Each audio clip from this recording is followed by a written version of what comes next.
Ladies and gentlemen, here are Frances Langford and Lou Parker as John and Blanche Bickerson in The Honeymoon is Over.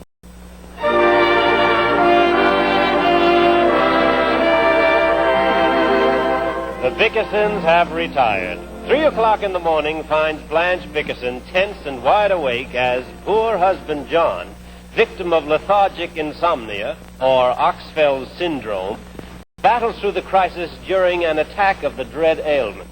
Listen.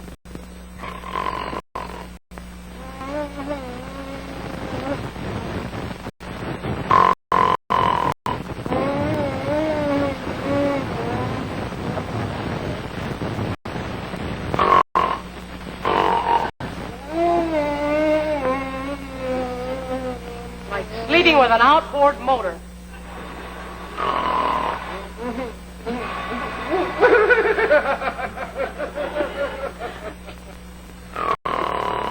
Hello? Yes, Mrs. Peavy. Yes, I know. I'll try and stop him. Good night.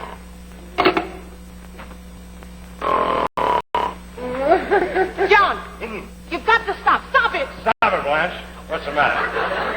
The woman in the next apartment's called up 3 times. She says she can't sleep in the same house with a man who snores like a foghorn. Why'd she marry him? She means you. She's getting up a petition to have us thrown out. What for? Because she stood for it long enough and she's losing her patience.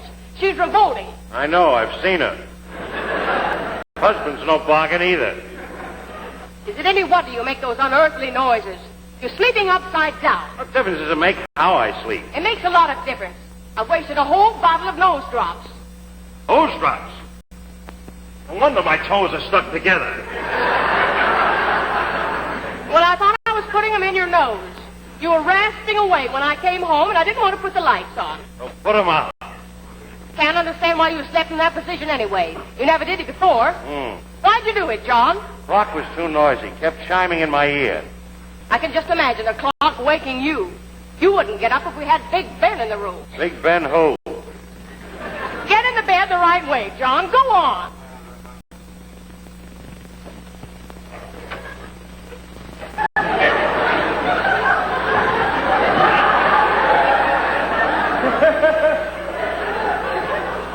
Put out the lights. The place reeks of cigar smoke.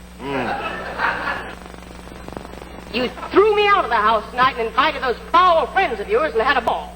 How ball? You left the place like a pigsty. You and your poker parties. How much did you lose? Didn't play. Then what did you do? Talk. Sure, talked. You never talked to me. The minute you get with those roughnecks, you jabber your head off. If anything, know what you men talk about. Same as you women. Oh, you horrible thing. Believe me, John, that's the last time I'll let those friends of yours in the house. Bunch of bums. My friends are not bums. Well, then don't bring them around again. I'll just insult them. You did insult them. Last time they were here, you insulted them plenty. What do you mean I insulted your friends? What kind of a crack is that? You... Blanche, the neighbors are knocking. I don't care. I want to know why you said that. Okay, you didn't insult them. Then why don't you apologize, John? Why don't you say you're sorry, John? Why don't you hire a hall, John? Who's that? John Hall.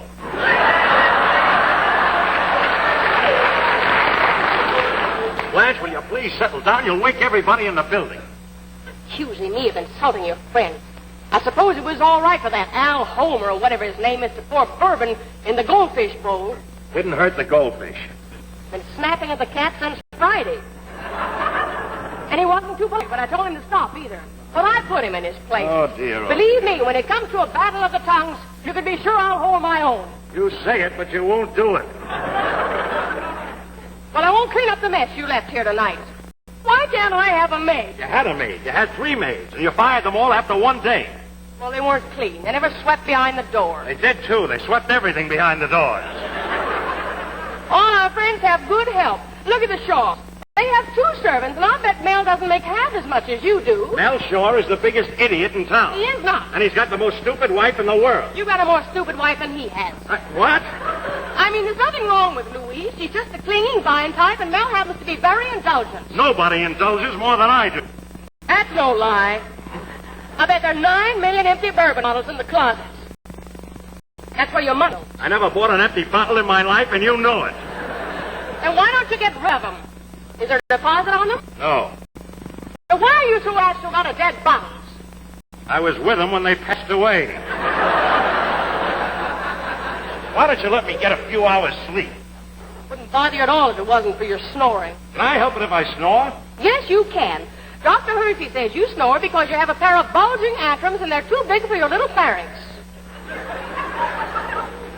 Put out the lights. He says he can cure it with a very simple operation. Why don't you let him fix it? I'll go down there in the morning. You say it, but you won't do it. Do it now. What? Go on and get up and let Dr. Hershey pull out your antrum. Are you out of your mind, Blanche? It's 4 o'clock in the morning, and I'm not going to let that butcher chop on my antrum. He doesn't chop, he slices. I don't care if he shears them off with a lawnmower. Nobody's going to lay a hand on my antrums.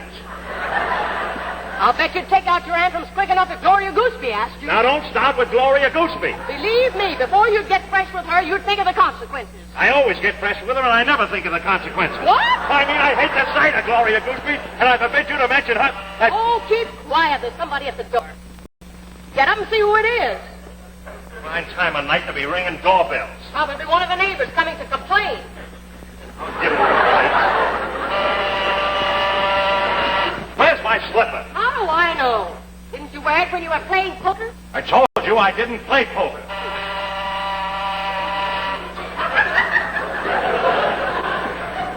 Bunch of wise guys. I suppose they thought that was funny. Hurry up and answer the door. I don't want the neighbors to get too angry. They better not start anything with me. I don't interfere with them. You don't like it? Why don't you move? Huh? What do you want?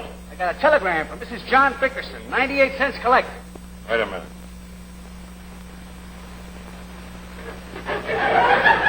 What are you looking at?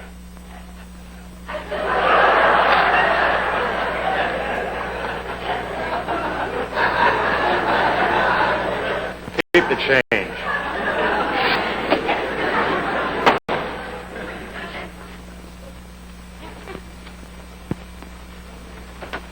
John, it's from Luke.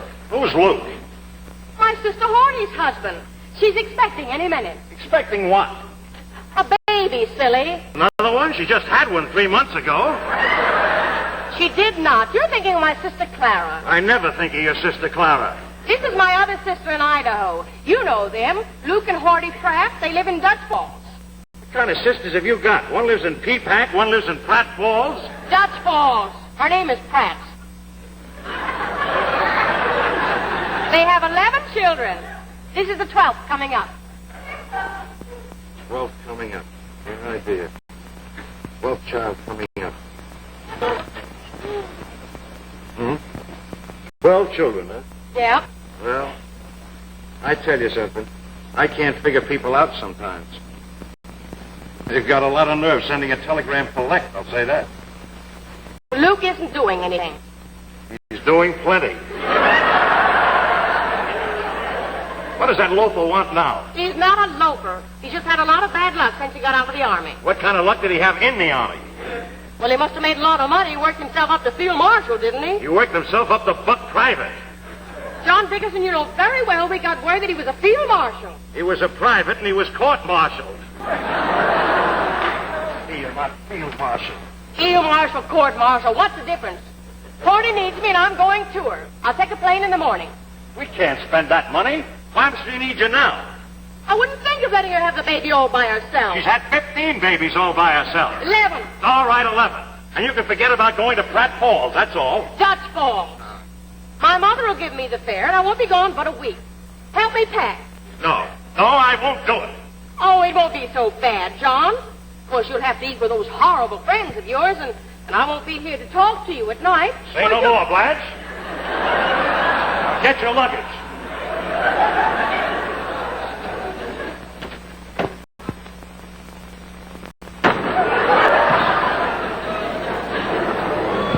Now, what do I need that big thing for? I'm going to be gone a week. Well, you may decide to stay a few extra months. What do you want me to pack, Blanche? Nothing, I'll pack it myself. Just scatter a few camphor balls in the bottom of the trunk. Where are they? On top of the dresser in that cellophane sack. These camphor balls? Sure they are. Been eating them for weeks. I thought they were after dinner mints. Why do you leave that poison around? Listen, just because you're always in a daze.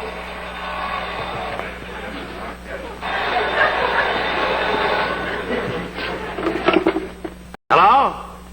Yeah, this is John Bickerson. What's that? Dutch Falls? Okay, I'll accept the charges. Hello, Luke. How's the old boy? How's Horty? What? She did? Oh.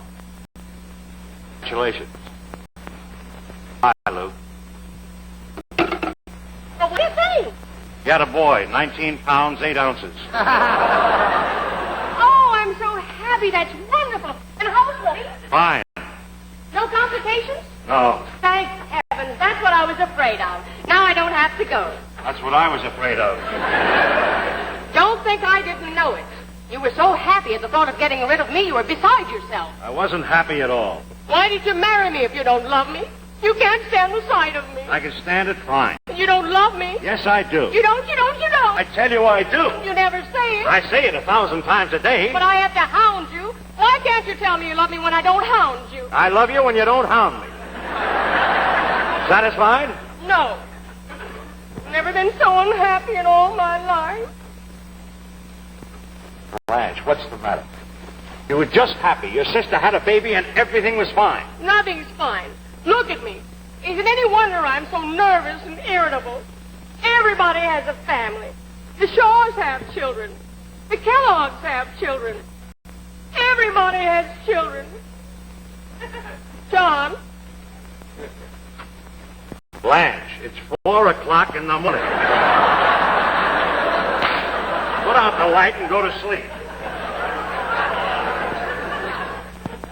John, why can't we adopt a baby? Not tonight.